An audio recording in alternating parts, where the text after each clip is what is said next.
ధాన్యం సేకరణ కోసం రైస్ మిల్లర్లు ముందస్తుగా పూర్తి స్థాయి ఏర్పాట్లు చేసుకోవాలని రాష్ట్ర వ్యవసాయ శాఖ మంత్రి కింజరాపు అచ్చెన్నాయుడు స్పష్టం చేశారు. 48 గంటల్లోగా బ్యాంకు గ్యారంటీ సమర్పించని మిల్లులకు ధాన్యం అలాట్మెంట్ నిలిపివేస్తామని హెచ్చరించారు.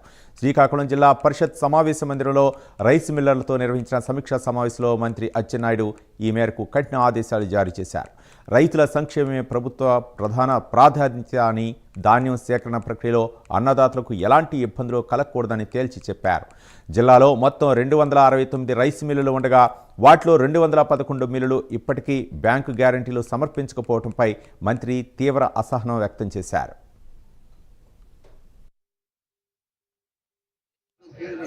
ఎంతో ప్రతిష్టాత్మకంగా తీసుకొని ఈ కార్యక్రమాన్ని చేపట్టారు. గతంలో కాకుండా ఈసారి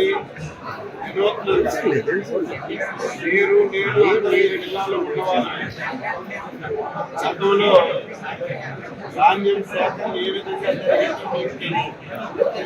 ఒకవేళ ధాన్యం సేకరణ జరిగితే 6 మాసాలు 7 మాసాలు అన్న ధాన్యానికి డబ్బులు ఇచ్చినటువంటి దాఖలాలు కూడా లేవు.